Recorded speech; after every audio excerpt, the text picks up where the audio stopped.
Hello, hello, hello. Hola, hola, hola. Welcome to a new episode of the Yoga for All Bodies video podcast. Today, I have an amazing guest for you. And I have to say, I'm a fan of this person. You can already see him on the screen. He's the author of this amazing book, Accessible Yoga, Poses and Practices for Everybody. Founder and director of Accessible Yoga, an international nonprofit organization dedicated to increasing access to the yoga teachings, author, teacher, expert in teaching yoga to people with disabilities, and expert in sharing the message that everybody can practice yoga. Welcome, Jivana. Oh, hi, Natalia. Thank you. Thanks so much for having me. It's great to be here. Thank you for being here. I love your work and I'm happy that I'm able to share it with more people because this is something all the yoga teachers, all the people need to know. So thank you. Yeah. Well, I love your work too. And the work you're doing right now is incredible. I see how busy you are, sharing so much. It's just great. Thank you so much. And thanks for having me here. No, thank you. So I would like to know what is accessible yoga and how it was born. How I was born. Wow, it's kind of a long story, but people can read the book for the long version. Absolutely, do it right now, available everywhere. But I mean, the quick version is just that my background is as an AIDS activist and actually in San Francisco. And I had done yoga with my grandmother when I was a child and then kind of came back to it during those activist days in the 1980s. And I started sharing yoga with my community, people with HIV and AIDS. And, it occurred to me very early on that I had to adapt the practice and that yoga really is adaptable. I mean, I was sharing yoga with people that were very sick and dying, and it was clear that there's still benefit there. Even when someone is dying, that yoga is ultimately a spiritual practice. And so I just wanted to share the heart of yoga with people. So I think really what a lot of people think accessible yoga is just about adapting poses, but to me, it's more about making the heart of yoga accessible. And I'd say that's really the definition of the work, is that it's just sharing the essence of the practice. And that the reason anyone can do it is because we all share that same essence. It's a spiritual practice. We are all spiritual beings. So we just need to find our way in. Right? That's really the challenge. So I think it's more of a challenge for yoga teachers, actually, than yoga students. I think yoga teachers, and that's mostly the work I do, is train yoga teachers. But I think it's really a question of how can yoga teachers do a better job in making their offerings accessible, equitable, and welcoming to people. Because I think that many people feel that yoga is not for them, I agree, absolutely. Yeah. And in the same line of teaching people that are facing an illness or even dying, what advice can you give to the teachers that are experiencing that with their students or even with someone of their family? What can you share for them? Yeah, that's a good question. I mean, I would say there's a few things. One thing is that, yoga is a practice. It's something that we can integrate in our lives over a long time. And so a lot of the lessons are not easy to learn. And I would say one of the big lessons in yoga is that the body and the mind are temporary, and it's the spirit that's permanent. That's the essence of who we are. And so really the basic practice of yoga is really about that, about using the body and the mind to connect with a deeper part, like our soul or spirit. And that's why it's such an incredible practice and so effective, because yoga offers us an embodied, like a physical way of connecting with that part of ourselves. And I think it's so powerful, and also it gives people some power themselves. So if you're working with someone who is sick or has a disability, or if they're dying, I think to me, the goal is to try to give them some sense of that agency or power over their situation. And the way I see doing that is by giving them direct access to that place within themselves. So offering people a way to connect with that part of themselves through yoga, if that makes sense. Yes, Yeah. absolutely. Yes, yes, yes. Yeah, I mean, I realize it's hard. It can be hard to do, and that it can be emotional. And I guess I just quickly add that if, as a yoga teacher, like our job isn't to fix or heal people, and I'm not suggesting that. I just think that our job is to share what we found. You know. I love every time I read quotes of you saying that. Yes, yes, because we see so much of healing arts, but really, no. Yeah, I would say really no. Yeah, exactly. Really no, because it's like, I don't know if you know the term scope of practice. You know what I mean? Scope of practice is like, it's like a medical term that you only work in the area that you're professionally trained in. So, like medical people know their scope of practice, that if you're like a therapist, you don't perform surgery. You know what I mean? Like, your lane. And I think Yes, sometimes yes, yes. we don't in yoga, we don't know what is our scope of practice. We're confused, maybe. Absolutely, yes. Yeah. So And, pay attention to this. If you're hearing this, baker to your pastries. yeah, exactly. Your pastry, yeah. And actually, our scope of practice is powerful. Like we have a lot. That we can offer. We can offer people relaxation and nervous system regulation, learning how to deal with stress. Like these are major benefits you can get from yoga, making this inner connection. And honestly, to me, it's a spiritual practice, but you can call it something else. You don't have to call it spirit, but you can say it's a stress reduction. But whatever the words you use, this is the essence of what we're doing, and it's so powerful and important and needed today more than ever. And we don't need to worry about this other stuff. We don't need to, make claims that we can't do, right? Like healing and stuff like that. Instead, I think just invest in what we can do, which is giving people some space, space in their body, in their mind. Just like a long, relaxing exhalation. That can change the day, can change the week, can change everything. Exactly. And I also think that we don't really know how yoga is going to impact the person, because everybody's journey is different. Yeah. For example, when I started my practice, I was so disconnected with my body because I had a lot of body issues. I hated my body. Oh. Yeah. So when I went to my first yoga class, that it was a restorative yoga, and the teacher asked us to bring the hands on top of the heart. And for me, that was so powerful. I still, every time I do it, I remember that and I get emotional. Because for the first time, I realized that I hadn't felt my heartbeat for years.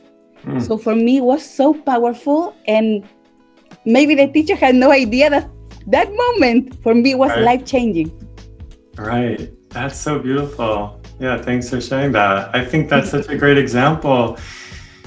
And maybe that teacher, I worry sometimes the teacher, feels insecure. We all have that. When we're in the role of teacher, we think, oh, I don't know enough. I'm not very good. And, I don't know how to teach this pose or that pose, but look at what they offered you. Like they didn't even maybe realize that like an amazing gift just by having you connect with your heart, that could change your life. And I've had many experiences like that myself, where a teacher would say something or teach me something that really stayed with me. That's what teaching is so amazing. But it's true, we never get to see the results of our work. No, never. It's really service, isn't it? No, yeah. But we know that we're changing something, so that's a gift by itself. Yeah. And also for me, it's like I get teaching is so great because I get to just get immersed in yoga. You know what I mean? It's like, for me, it's practice. It's like when I'm teaching, whenever talking about yoga, teaching it, I can feel it. I can feel it in my body and my mind. Like it brings me back to yoga. So it's like there's so much benefit to being a teacher. You know. Oh, I think it's the best work in the world. The best. Yeah. Of course, it has all other things, but Yeah. but for example, for me, during the pandemic, I'm the whole day like rushing, like super anxious, and I know that I have to teach, and it's like the switch changes right away. Mhm. And the other day, I spoke with my mom on the phone after a class, and she told me, "You're like whispering." Because I got in the mood, I relaxed, and even though I was teaching, so That's so great. Yeah, so it's like something changes. You get into yoga in your head, you know, and it's true. Like I agree. Teaching almost is more effective than anything at doing that because it's like it's. We know that we are going to impact other people, so we have to do our best, and we bring our best forward. And I think that's really powerful and very effective. It's like yoga as service through teaching is a very effective way to live yoga, I think. And that's why I think there's so many yoga teachers out there. I know that there's other problems in teaching, obviously, and not everyone has that attitude of service, but I would say that everyone I meet who's a yoga teacher is like that. I mean, you're just such a great example, and like the spark that you have when you talk about yoga, it's just like, and teaching, it just shows like the benefit of that in our lives and how we can, the more we teach, the more we practice too, the more we can remind ourselves of that. You know, that's what I always say. It's like reminding ourselves of something we've forgotten. love it. Yes, yes, yes. And talking about the pandemic, how did your life, your everyday change? Because I knew you were traveling all over the world. Yeah. What can you tell us about that? I mean, actually, I feel lucky that I was able to move to online teaching. I think, like you're doing that, and it's really effective in many ways. It's not the same, but it also brings benefit. And I feel grateful that I was able to make that transition. And in fact, it made me realize that I was tired from the traveling. I had been traveling a lot for many, many years. And so honestly, it's been kind of relaxing to just be home and be able to teach online. It just takes a lot less energy in terms of the flying and the staying in hotels or whatever. I don't know where I'm going. It's been good for me physically to just be grounded. And also I'm working on my second book, so it's been good timing because this is the year I wrote that second book, and I'm just finishing right now this year. This was 2020 actually that I wrote the second book, but it just wouldn't have happened, I don't think, if I was traveling so much. So I feel grateful for that. And the online training, which you got to take, right? My accessible yoga training. Yes, online. I took it. So take it. If you're watching this, take it. Invest in yourself. Invest on making yoga accessible to all the bodies. Thank you. Yeah, we're doing it again January 22nd, I think, is the next one. And, it's been really effective actually online. I love bringing people together like from all over the world, and to feel the energy of that, of like this group of people who are so dedicated to yoga and to sharing that. Like there's nothing better. There's nothing better to me than being with a group of people who shared that passion for these teachings and wanting to share it so freely, just like wanting to like get it out there into the world. It's beautiful. And also as a student, I had the opportunity to participate in the first online accessible yoga. Yeah. And what I loved, it was the time that we were practicing the asanas. When you are in a real life training, you only have, let's say, 20 bodies to see. Yeah. But here you had the option to put the gallery view, and you were able to see 100 bodies. I know. for me, that was amazing. And learning how the people were adapting, creating their variations. Yes. It was amazing. It was amazing. There's so much creativity and diversity, people all over. It was just incredible, honestly. Those trainings are so incredible. I'm excited for the next one. And, I'm just like you, I love teaching. So it just makes me excited to be able to share and to talk about it. That's all I could do all day, and I do all day long, just talk about yoga. Amazing. About yoga and making it accessible. It's just, yes. It's amazing. And if you are open to, I would like to know what's the topic of the next book.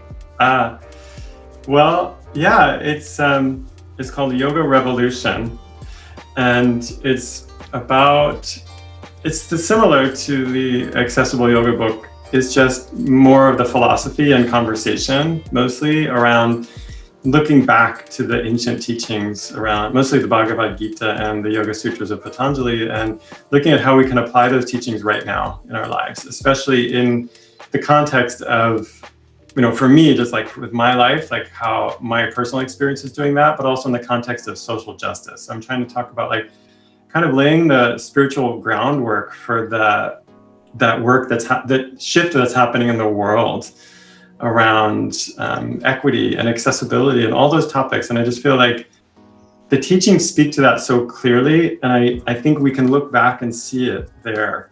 We can see it there. That's really the heart of the teachings. And they've been used that way. If you look at Gandhi's work, he basically used yoga to overthrow the colonizing government, British government, and completely had a revolution in that country. And I feel like that's the kind of information I want to share with people, that yoga has been used and can be used to create a revolution in the world. And that starts with each of us. So it starts with us and our practice. So it's also just more about accessible yoga, and how to have a practice, and more about me and my practice, I think, too. So love it. I know, I'm excited. I'm just finishing now. It'll probably be out in October, probably. So it takes a while to edit, but yeah, thank you. Thanks for asking. Amazing. Yes, of course. So you heard it first here. Yeah, that's true. You are hearing it first. Yay. That's true. And also I would like to ask you, what advice would you give to the teachers in how to approach their students with disabilities? Well, in a way, that's the whole course. So it's a lot. I have a lot of ideas. But one idea that comes to mind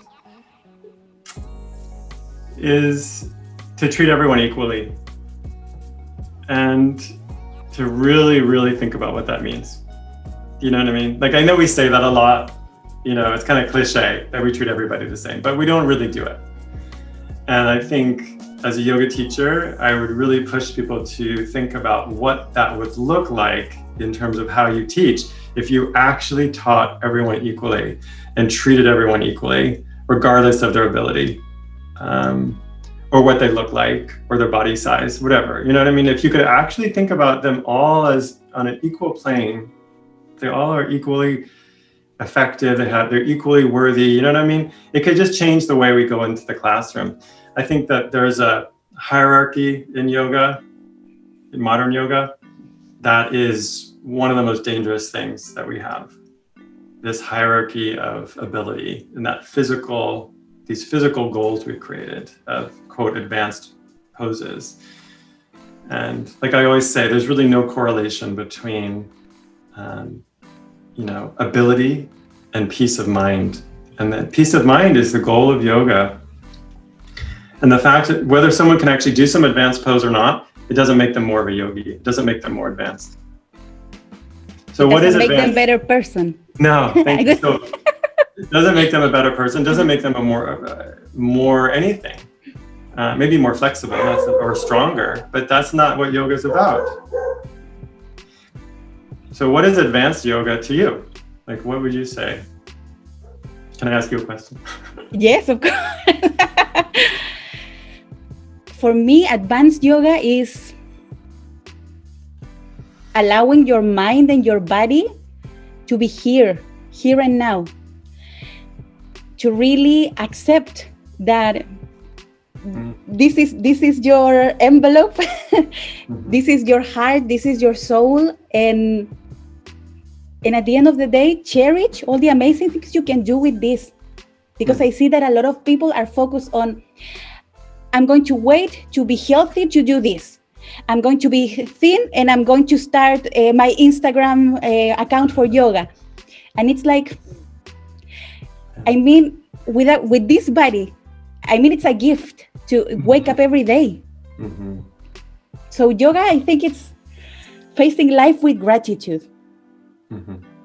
Exactly. And like, I wonder how much yoga teachers, like that's a beautiful summary of the goal of yoga. And I just think when you go in to teach a class, is that the goal you have in mind? Do you know what I mean? Like, I don't think it is, not for you, but I mean, most people, I think when they go in to teach a class, usually they don't have this goal in mind of, oh, I want people to feel gratitude for their body, you know, and like that is such a beautiful like theme and idea for a yoga class, instead of like, oh, today we're gonna have, you know, handstand as the whatever goal of the practice, right? And it's like, whether or not someone can do handstand, I mean, I love to do challenging poses. I love working on strength and flexibility, all that stuff, but it has to be within context of what you just said, or it's not yoga.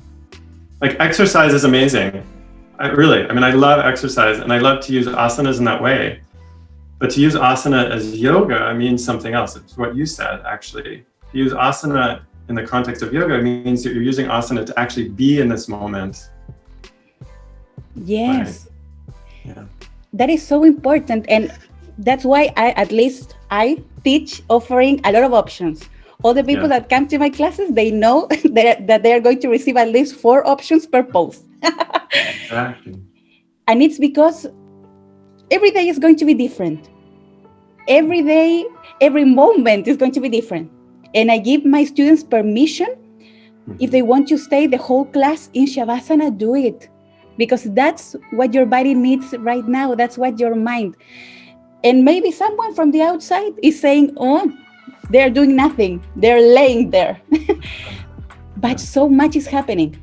Only when we slow down, when we are in stillness, we can truly listen to ourselves.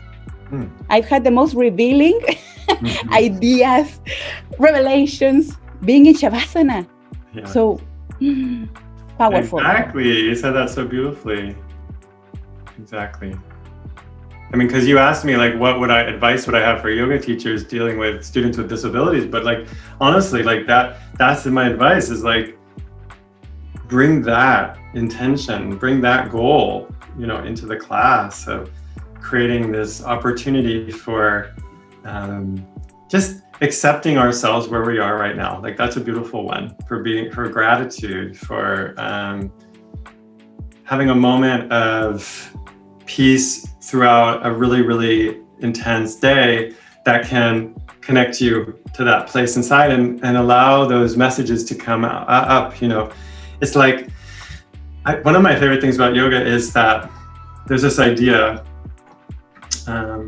you know, the koshas, you know, the Maya koshas, the 5 bodies, the idea that we have layers within us, that like in the West, we think about like the mind is up in the head and the emotions are in the heart, but in yoga, it's more integrated. It's like we have layers. And one of the layers that I think about a lot is called the Vijnana Maya kosha, the wisdom body. And to me, it's such a beautiful idea that, and it's more than an idea, I really believe it, that we have this wisdom within us. It's like intuition or just knowing that's like deep inside of us. And sometimes we have to really get in there, like either through practice or quietness or whatever it is, to connect to that place. And I find so often that we're looking outside, and I do myself, like looking for someone to tell me what to do or to validate me from outside. But what's so beautiful about this idea in yoga is that if I can get quiet enough and listen, like you were saying, listen to that voice, then I can hear the answers that are inside of me, right? Oh, It's very important. Yeah. we are blessed. We are blessed to be able to be teachers. I know. Yes. Incredible. Incredible. Yeah. And what advice would you give? Because you are a referent in yoga. So, what advice would you give to those teachers that sometimes feel defeated because they don't have students in their classes, because they are not being able to share their message? What can you tell them? Do you mean like business-wise, like how if what's happening right now, like how we can't be out there teaching? What do you mean? I need to know more. Yes, practical advice and also confidence advice. I would say that try to avoid competition. You know, that competition is a very kind of egotistical way of approaching the world. That's the nature of our ego and mind, and it's really the opposite of yoga. And it's human nature. I mean, I do it all the time. My mind is very competitive, but part of my practice is to work on that part of me. Do you know what I mean? So like part of my practice is to be generous and to counteract the selfishness that I have too. You know what I mean? There's like, it's like inside of us, that's like the beautiful story of the Bhagavad Gita, this battle, you know, that's happening inside, good versus evil. That's in my brain, and there's selfishness and there's generosity within me. And I think when you go out into the world and you present yourself, it's really easy to get caught up in that selfish, competitive idea. And I think it's really much more effective to bring yoga into the way you conduct yourself business-wise, through collaboration and mutual support and lifting other people up. In fact, accessible yoga, like I tell a story a lot, but it literally, I taught for many, many years, but it wasn't until we had our conference in 2015 that I got really much bigger audience and connected with people all over the world. And the conference that happened, it started because I was feeling jealous of a friend here in town who was a very successful teacher. And I remember one day I went and sat in meditation. I thought, I am being such a bad yogi, you know, because I'm so jealous of her. And I thought, well, what should I do? And I realized I need to counteract that. You know what I'm saying? So I have to support her. And so I had this idea, I'll create a conference and support her. And I had an image in my mind of that teacher, my friend, on a stage. And so what happened was then I created a conference and I had her on the stage. You know, she was one of the presenters at the conference. And it shifted everything in my teaching and in my career in terms of like reaching so many more people and actually realizing that it's kind of like, what is it called? What is the word? Illogical. But when I gave, that's when I received, honestly. Do you know what I mean? When I gave a platform to her, all of a sudden I got a lot of attention. And it's like, well, actually I was trying to focus on her, but I don't know if that's amazing. helpful. Yes, absolutely. Yes. Thank you for sharing that story, because I think we all have been there. Yoga teachers and humans in the world. We're very human. Yes. I love when people think yoga teachers are not human, that we're like superhuman, but no. Not really. No, not really at all. We're very jealous and selfish and all those things. I mean, that's just human nature, and it's okay. But like I said, we need to. That's what our practice is for. Our practice is about finding that balance. And yes. To me, my practice is to serve and give and be generous, and that's what I like to do. Like I love when people use the name accessible yoga. Like I'm like, here, have it. Like I want to create a world of accessible yoga. I don't want to just keep it for me. Do you know what I mean? Like that doesn't help. Doesn't help me. Yes. Oh. Love that mindset. Yeah. And I would like to ask you some questions that we ask all the guests. Okay. Yoga for All Bodies is about creating variations. So I love props. And I would like to know, what is your favorite prop and why? Oh, that is a hard question for me because I love Because you props. love everything. Yeah. I would say that my favorite prop is my own body. And I think that I actually like, I'm trying to move my thinking beyond props to realize that asanas are props. Like asanas themselves, these are like they're postures, positions I'm making with my body. And my body is not separate from this world that I live in and not separate from nature, right? So anytime I'm moving my body in space, I'm actually learning about how my body is connected with nature and the natural world. Do you know what I mean? Like gravity. So I think about, can gravity be a prop? Do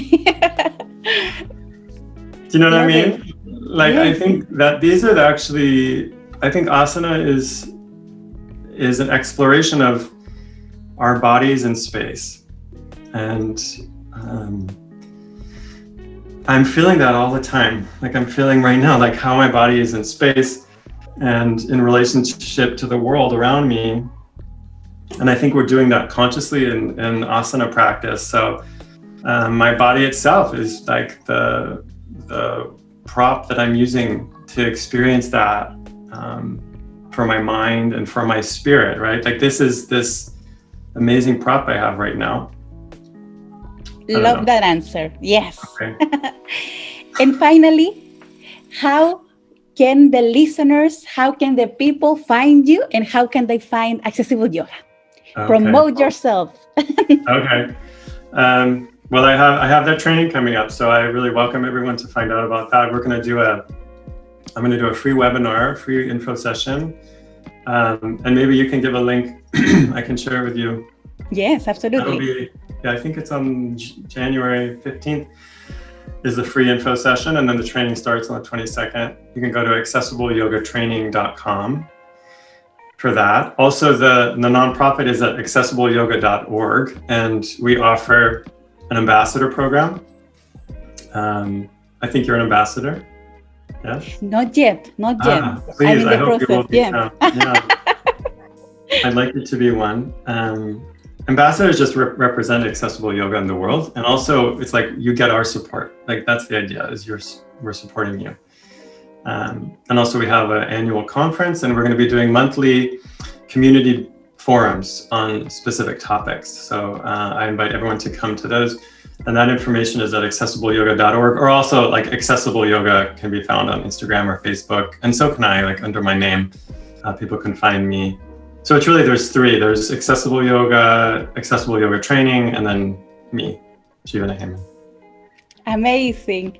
And anything else you would like to share with the people? I just want to thank you. I want to thank you for your energy and enthusiasm for accessible yoga, the work you're doing. I mean, the energy, I can feel it through your sharings on Instagram, especially, like just so positive and like kind of smiling. It's so awesome. Like I love that, because I just feel like, yoga makes me so happy. And I think a lot of times we talk about it in a very serious way, or it just seems very like it seems like a practice for like people who are kind of serious. But I love the lightness you have and that you bring to the practice, and fun and creative. So I appreciate that, and I appreciate you having me here and asking me all these great questions. Thank you for being here. Thank you. And if you're watching this video podcast, like it, share it, subscribe, because everybody needs to know the message that everybody can practice yoga. Thank you one more time, Jivana, for being here. Yes, thank you so much. And see you soon. Okay. Bye. Bye.